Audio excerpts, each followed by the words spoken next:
Hello, good morning students. तो आज की इस वीडियो में अपन करने जा रहे हैं पदबंध। पदबंध भी एक क्या है, व्याकरण का एक हिंदी व्याकरण का बहुत बड़ा भाग है। तो स्टूडेंट्स सबसे पहले अपन करने जा रहे हैं पदबंध में क्या होता है। सबसे पहले शब्द आता है। शब्द, तो शब्द क्या होता है? शब्द वर्णों की एक सार्थक इकाई होती है। जैसे हमारे पास एक शब्द है पुस्तक। जब कोई वाक्य से कोई शब्द स्वतंत्र रूप से बाहर होता है तो उसे हम शब्द कहते हैं।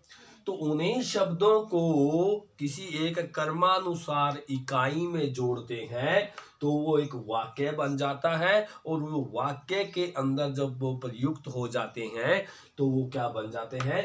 पद बन जाते हैं। सबसे पहले शब्द आता है, शब्द के बाद में पद आता है। जैसे देखो, यह पुस्तक राम की है। तो ये पुस्तक, यहाँ पे जो शब्द था वो यहाँ आकर के एक पद बन गया है। उसी प्रकार जब कोई कई पद आपस में मिलकर के एक व्याकरणिक कोई इकाई बना देते हैं सार्थक, उसे ही पदबंध कहा गया है। जैसे देखो, पवित्र ज्ञान देने वाली यह पुस्तक। अब पुस्तक के साथ इतने पद और मिल गए हैं तो यह क्या बन गया है? एक पदबंध बन गया है। पवित्र ज्ञान देने वाली यह पुस्तक कहाँ मिलती है? तो स्टूडेंट्स देखिए, सबसे पहले शब्द बनता है, शब्द के बाद में पद बनता है, पद के साथ कोई वाक्य और कई शब्द मिलकर के पदबंध बना देते हैं, कोई इकाई बना देते हैं। तो इसी आधार पर पदबंध की परिभाषा क्या है? देखिए, इसकी डेफिनेशन क्या बनती है। जब एक से अधिक पद एक साथ मिलकर किसी व्याकरणिक इकाई का काम करते हैं तो वह पद समूह ही पदबंध कहलाता है। तो ये एक व्याकरणिक इकाई का काम कर रहे हैं। ये व्याकरणिक इकाई कौन सी बन गई है वो आगे आप इसके भेद में करेंगे। तो इतना सारा का सारा ये क्या है? एक पदबंध बन गया है। तो देखिए, इस पदबंध के भेद कितने होते हैं? पदबंध के इसके 4-5 भेद माने गए हैं। नंबर 1 है संज्ञा पदबंध, नंबर 2 है सर्वनाम पदबंध, नंबर 3 है विशेषण पदबंध, नंबर 4 है क्रिया पदबंध, नंबर 5 है क्रिया विशेषण पदबंध। जैसे आपकी सारी बेसिक व्याकरण है, इसको आपको याद होना चाहिए। संज्ञा किसे कहते हैं, सर्वनाम किसे कहते हैं, विशेषण किसे कहते हैं, क्रिया क्या होती है, क्रिया विशेषण क्या होता है। चलो इसका हम विस्तार से अपन इसका देखते हैं। तो संज्ञा पदबंध किसे कहते हैं? देखिए, किसी वाक्य में संज्ञा का काम करने वाला पदबंध संज्ञा पदबंध कहलाता है। अब देखिए, वाक्य देखिए, जैसे परिश्रम करने वाले विद्यार्थी। अब देखिए, यहाँ पे जो विद्यार्थी है वो विद्यार्थी क्या है? यहाँ पे एक संज्ञा है, और ये सारे के सारे जो पद हैं उसके साथ क्या है? काम कर रहे हैं संज्ञा के साथ। तो इस संज्ञा का विस्तार बता रहे हैं, तो इसीलिए ये पूरा का पूरा पदबंध क्या बन गया? संज्ञा पदबंध बन गया। परिश्रम करने वाले विद्यार्थी आगे बढ़ते हैं। अब ये विद्यार्थियों के बारे में ये सारा पदबंध बताया जा रहा है। विद्यार्थी क्या है? संज्ञा है। तो इसलिए यहाँ पे क्या हुआ? ये संज्ञा पदबंध। दूसरा देखिए, दूसरा है सर्वनाम पदबंध। वाक्य में सर्वनाम का काम करने वाला पदबंध ही क्या कहलाता है? सर्वनाम पदबंध कहलाता है। जैसे देखिए, परिश्रम करने वाला वह। अब देखो, यहाँ पे विद्यार्थी था, विद्यार्थी संज्ञा था। अब जो वह आ गया, वह क्या है? एक सर्वनाम है। तो सर्वनाम है, लेकिन सर्वनाम का पूरा विस्तार ये बता रहा है परिश्रम करने वाला वह। तो ये क्या है? यहाँ पे क्या आ गया? सर्वनाम पदबंध आ गया। तो क्या है? परिश्रम करने वाला वह चला गया। तीसरा देखिए, तीसरा है विशेषण पदबंध।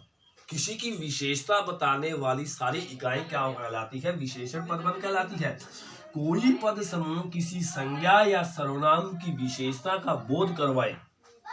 संज्ञा या सर्वनाम की विशेषता का बोध करवाए उसे क्या है। देखो, घर से भागा हुआ लड़का लौट आया है। अब यहाँ पे क्या है, लड़का क्या है, एक संज्ञा है, और इस संज्ञा की विशेषता क्या है कि घर से भागा हुआ है। तो ये यहाँ पे क्या है, विशेषण पदबंध हुआ। तो घर से भागा हुआ विशेषता हुई, लड़का एक संज्ञा हो गई, तो ये क्या है, इसकी विशेषण पदबंध हुआ। नंबर 4 पे देखिए क्रिया पदबंध। इसमें क्या होता है, क्रिया की भी थोड़ा बताया जाता है। क्रिया का कार्य करने वाले पदबंध क्रिया पदबंध कहलाते हैं। जैसे माँ खाना बना रही है, अब बनाना उसका काम है और रही है क्या है, इसकी एक इकाई बन रही है। तो बना रही है क्या है, ये क्रिया पदबंध है। 5वां देखिएगा क्रिया विशेषण पदबंध। तो क्रिया की विशेषता बताई जाएगी इसमें। क्रिया विशेषण का कार्य करने वाले पदबंध क्रिया विशेषण पदबंध कहलाते हैं। अब देखिए, वह धीरे धीरे बोलता जा रहा था। अब बोलना क्या है, एक क्रिया है। उस बोलना की विशेषता क्या है कि वो धीरे धीरे बोल रहे हैं, तो इसलिए धीरे धीरे बोलना ये क्या है, एक क्रिया विशेषण पदबंध है। अब देखिए, ये हमारा पदबंध हुआ, और इसकी विशेषताएं क्या होती है, पदबंध की विशेषताएं।